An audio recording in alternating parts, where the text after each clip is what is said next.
20-30% కమిషన్లు తీసుకున్నాడు, సంచులు నింపుడు, సంచులు మోసుడు. అంతేనా? కరెక్టేనా ఈ మాట అన్నా? కరెక్టేనా? నేను చెప్పి అన్ని ఫెయిల్ అయిందా ఈ ప్రభుత్వం? నిజమైతే ఒకసారి చేతులు లేవట్రా దయచేసి. స్టేజ్ మీద లేవట్రా? ఫెయిల్ అయినా?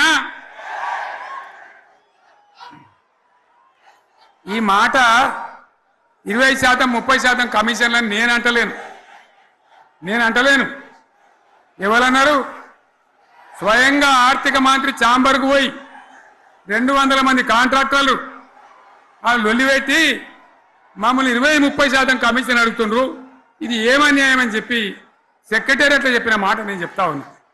ఈ విధంగా మాజీ సర్పంచులు పాపం వాళ్ళు పనిచేసిన మా బిల్లులు ఇవ్వమంటే వాళ్ళ గోస ఉచ్చుకుంటా ఉన్నారు. వాళ్ళేం పాపం చేసిండ్రు? ఈ విధంగా ఘోరం. ఇంకా ఈ అందానికి ఏం మాట్లాడతారు? కేసీఆర్ నువ్వు రా అసెంబ్లీకి, నీ కాయగూరు ముచ్చట్లు తింటానికా? పిల్లలు అడిగితేనే మీరు జవాబు చెప్తలేరు. ఉన్నట్టు నిలబెడితే ఆ ఆర్థిక మంత్రి అసెంబ్లీలో లేచి 20% కమిషన్ తీసుకుంటాను కేటీఆర్ మాట్లాడితే ఆయన లేచి భుజాలు తడుముకుంటాడు. నీకెందుకయ్యా బాధ? నువ్వు తీసుకుంటేనే నీకు బాధ ఉండాలి కదా. లేచి పేదలు ఉల్లి పెడతా ఉన్నాడు ఆయన అసెంబ్లీలో. ఈ విధంగా చాలా గందరగోళంగా అవివేకంతో అజ్ఞానంతో చాలా ఘోరం చేసి అడ్డమైన మాటలని చెప్పాను.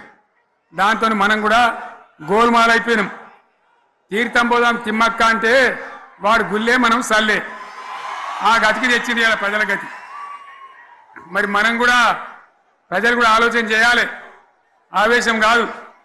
గాడిదలకు గడ్డేసి బలరకు పాల్పడితే వస్తాయా? మరి ఇప్పుడు ఏం చేయాలో ఆలోచించాలి.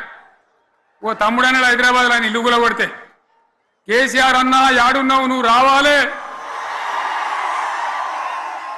కత్తి వాంచేతలు పడితే యుద్ధం నన్ను చేయమని పడుతుంది. అంతేనా? ఇది కూడా విచారించాలి ప్రజలు. మీకు అర్థం కావాలని నేను చెప్తా ఉన్నా. అందుకే ఓడగొట్టుకున్న కాన్నే వెతుక్కోవాలి. మీ వెంట బీఆర్ఎస్ ఉంటుంది, మీ వెంట కేసీఆర్ ఉంటాడు. 100% మళ్ళా తెలంగాణ విజయం సాధించాలి, గులాబీ జెండా ఎగిరేయాలి, అద్భుతమైన తెలంగాణను మళ్ళా సాధించాలి.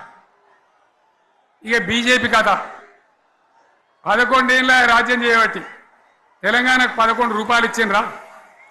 వాటిదే బబ్రాజమానం భజగోవిందం. శుష్క ప్రియాలు శూన్యాస్తాలు తప్ప ఏమి ఇయ్యలే.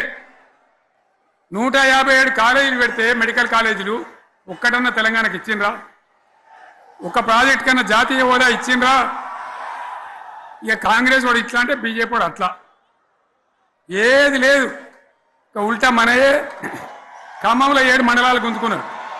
సీలేరు ప్రాజెక్టు గుంజుకున్నారు. నరేంద్ర మోడీ మాట్లాడతాడు. ఏం మాట్లాడతాడు?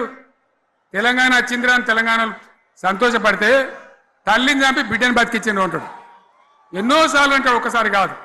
ఈ విధంగా అది కూడా మనం అనిపించేది కాదు. ఈ సందర్భంలో ఒక మాట బీజేపీ అంటే నాకు జ్ఞాపకం వచ్చింది. ఇవాళ కేంద్ర ప్రభుత్వం కగార్ అనే ఆపరేషన్ పేరు మీద ఛత్తీస్గఢ్లో యువకులను గిరిజనులను ఊచకోత కొత్తా ఉన్నారు. అది ధర్మం కాదు. వీళ్ళు ఏమవుతున్నది? నక్సలైట్లు ప్రతిపాదన పెడుతున్నారు. మేం ప్రభుత్వం దగ్గరకు వచ్చి చర్చలు చేయడానికి సిద్ధంగా ఉన్నాము అంటున్నారు. నేను కోరుతా ఉన్న కేంద్ర ప్రభుత్వాన్ని, బలం ఉన్నది కదా అని చంపుకుంటా పోవుడు కాదు, అది ప్రజాస్వామ్యం కాదు. ఆపరేషన్ కగార్ వెంటనే ఆపేయండి.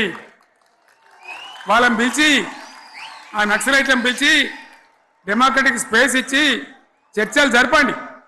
వాళ్ళు ఏం మాట్లాడతారో చూడండి. అది కూడా నల్లనా తెల్లనా దేశం ముందరికి రాని. కానీ అట్లా కాదు, మొత్తం ఏరి పారెత్తాం, కోసి పారెత్తాం, నరికి పారెత్తాం అంటే మిలిటరీ ఉన్నది మీ దగ్గర కొడతారు. కానీ ప్రజాస్వామ్యం అనిపించుకోదు. ఈ మాట ఢిల్లీకి ఉత్తరం పంపిద్దామా? మీరందరూ సపోర్ట్లు కొడితే తీర్మానంగా భావించి దాన్ని కేంద్రానికి పంపిద్దాం.